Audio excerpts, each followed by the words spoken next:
Hey guys, how you doing? Welcome back. Hope you're having a fantastic day. We're continuing with our series of progression through World of Tanks. We're at Tier 3. Tier 3 is a very important tier. It's where most players get very serious. Tier 1 and 2 are kind of a playing ground, and then you get to Tier 3.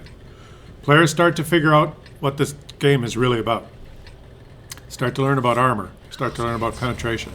You start to learn about premium shells and how if you have strong armor, it can be counteracted with premium rounds.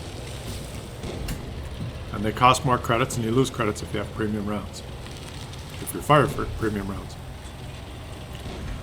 People get really serious about their win rate, and they get really serious about trying to improve their stats.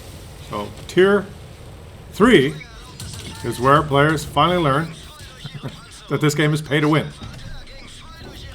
And some players that get very serious and learn that this game is pay to win do something really stupid, like buy the most expensive tank in the game. This one, that this player did, years ago, for $350 US.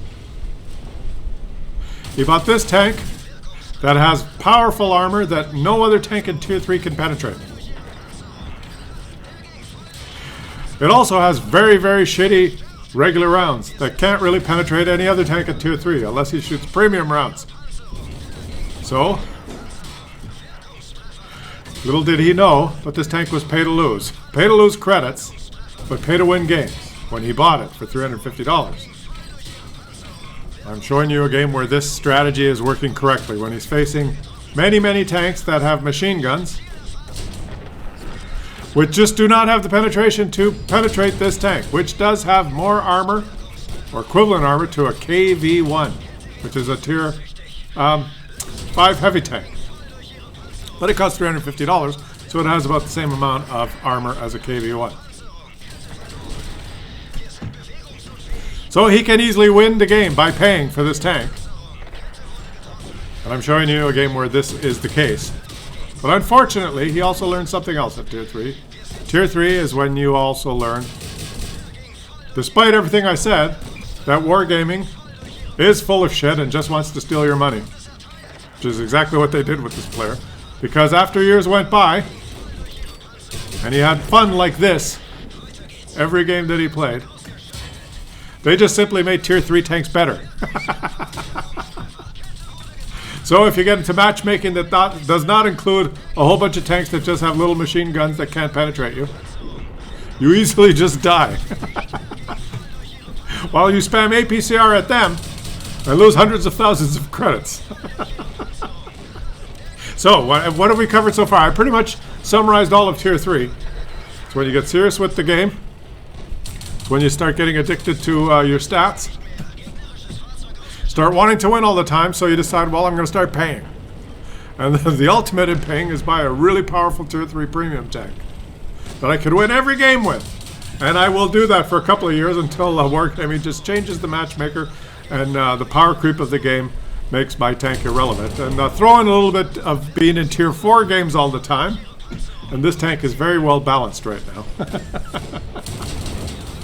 And if you buy one, which you still can for, I don't know, $200 or $300 US, you will never have a game like this. I could feature the 450 other games that were loaded in this tank, where it dies immediately because it has to fight Tier 4s and other tanks that have powerful premium rounds. I could easily go through it. But, in the spirit of entertainment, I'm showing you a game where, alas, he is in a matchmaking configuration facing mainly T3E2s. Must have been when the T3E2 was awarded as a gift. But the T3E2 cannot pen this tank. Well, which leads us to one more thing that you learn at Tier 3. That the free gifts wargaming gives you are useless and crap. All these players that got their T3E2 said, oh, it's free, it's in my garage. Wow, wargaming is so generous. They gave me a gift. Let me take it out on the battlefield. Hey, everyone's playing a Tier 3 E2 except for this one guy on the enemy team. He's got this thing called PZ2J. What is it? Never seen that before. Maybe I'll search what a PZ2J is on YouTube. And that's at Tier 3 when you finally find the best content provider out there. It's not Klaus Kellerman. You'll find the Jingles video about the PZ2J. And you'll watch that video and you'll say, who is this old guy? He has a very gentle voice. I think I'll start watching some of his videos. And on the sidebar, occasionally a video from Klaus Kellerman will pop up and you'll say, who the hell is that? And then lo and behold, while you're watching Jingles videos, you'll come across one of Jingles videos entitled, That Kellerman Asshole. And you'll watch that. And then you'll find me. And the story unfolds.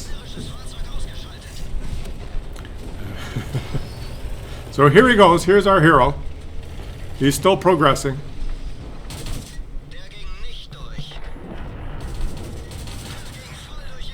He's pumping about 2,000-3,000 credits per clip in his what used to be the most overpowered pay-to-win tank in the game, which now is, I'm going to warn you in all seriousness, but aside from the comedy, guys, if this one ever comes for sale, don't buy it, because you will not have games like this. This is just an anomaly because everyone else is playing the T3E2. You get into normal matchmaking now, Tier 3 and 4s, and they can all pen you. The new ones, anyway, not the old ones. The ones with the machine guns, they still have trouble.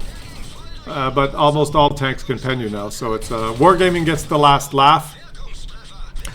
They basically, it's called the bait and switch. They baited people bought it, and then they switcherooed. And that's what they do, because they're Russian. All these things you learn basically at Tier 3. And that's the time when you have to decide, do I continue with this game? I've invested so much. I bought a year's premium time. Well, I'll play it for a little longer and see how it goes. That's what happens.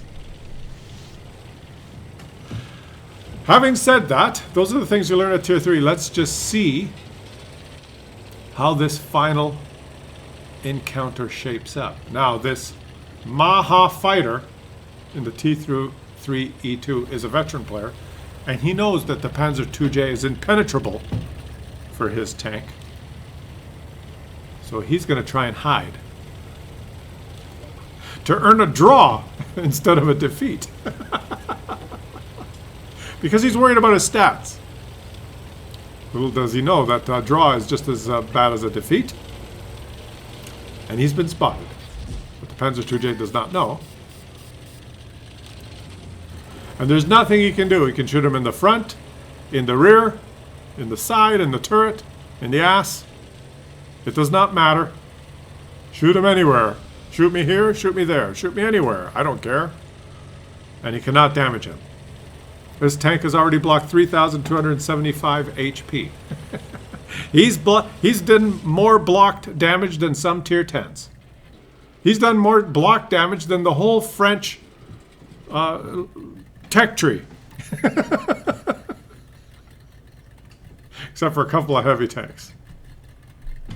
Will Maha fighter from the Euro clan make himself visible? He's only got 9 HP.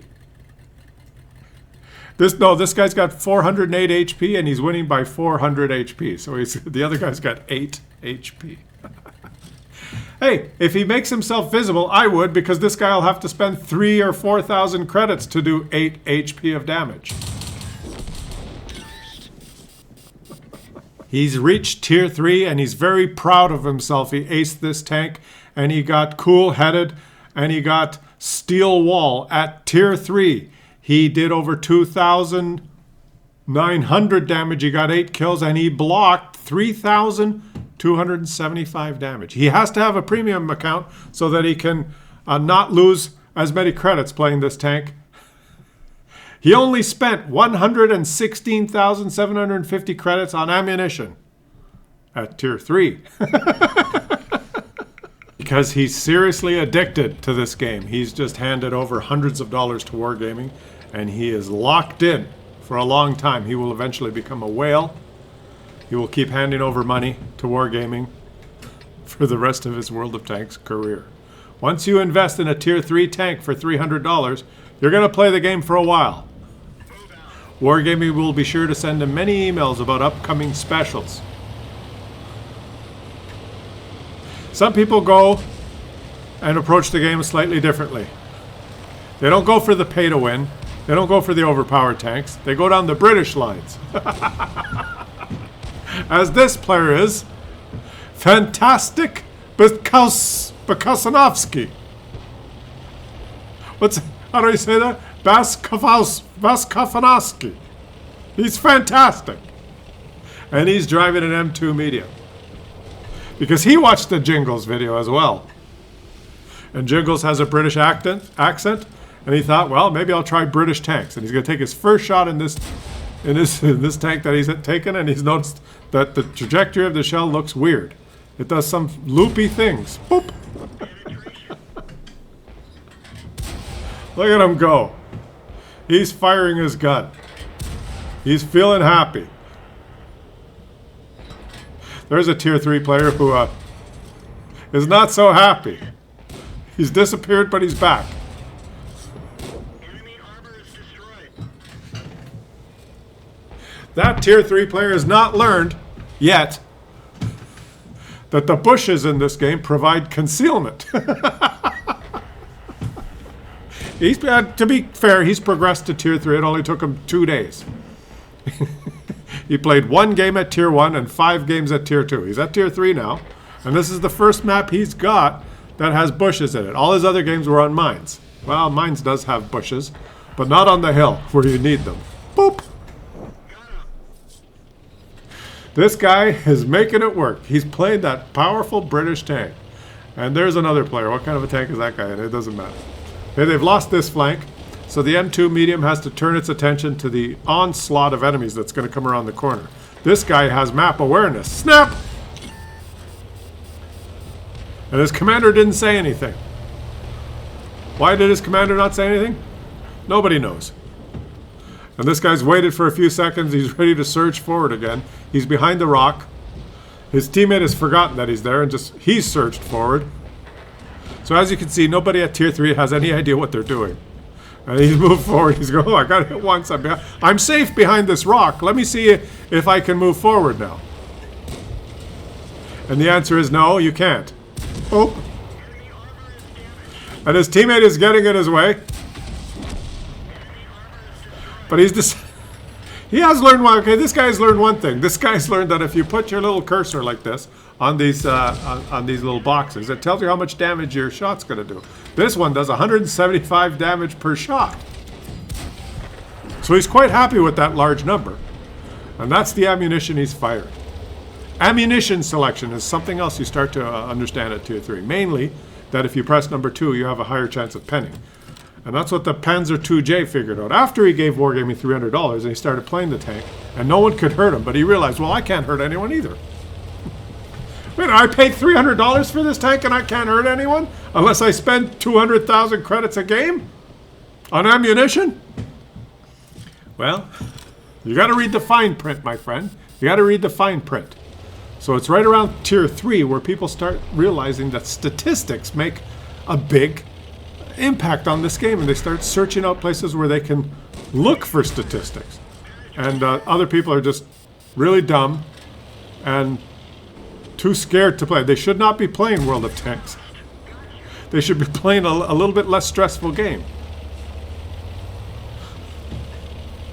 Here he goes. Tier 3. We've all been there. What happens at Tier 3, if you have a natural skill and ability, you start to get better than the people around you. A lot of the people around you are just cruising through, on their way to the top tiers. They've only spent 2, 3, 4, 5, 12 games playing this game. And if you take your time and stick it out at Tier 3 and find a favorite tank and keep playing, you can start to dominate on the battlefield. You start to feel comfortable and superior at Tier 3. And some people make a home at Tier 3 for quite some time. Like this player, who's played 2,743 games in his M2 medium. Boop!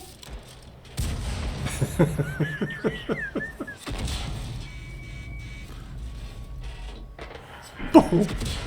And he's getting shot. He's not respecting. Whoa! He dodged the shell. He's using cover. And that guy's thinking, will I be okay here? The twig has provided cover. You also learn about Sigma on your shots. Oh boy. Here he goes. He's got 5 kills. His teammates are floundering, but he's moving forward. He's not going to sit back. The T-29 could detect the BT-7. Art. It's a work of art, that tank. He's going to come around the corner. He's going to say hello to this guy. This guy has no idea what's going on. And he did. He did detect the BT Art. And the BT Art has fallen off the cliff, and this guy's going for a drive. He's just driving, driving, driving. Boop! And he missed. He's just, where's he going? He hit a rock. He's on autopilot. He's stuck on the rock. Now he's backing up because he thinks he's in danger. He's going to say, I'm safer if I go backwards. By Tier 3, you learn that you're not necessarily safer just because you're reversing. And so we have completed our discussion of Tier 3 in our journey up to Tier 10. We've had a lot of fun so far. Tier 1, 2, and 3 have been so much fun. But tomorrow's video is going to be about Tier 4. Tier 4, tanks start to get bigger. Things start to get more serious, guys. So enough of the comedy, okay? Enough of the joking and around and the tomfoolery. Tomorrow's going to be a serious video. Tier 4. In the chat, guess which tanks we're going to feature. Tanks that epitomize this game at Tier 4. Put it in the comments. I'll read your comments, and I'll catch you guys on the next one.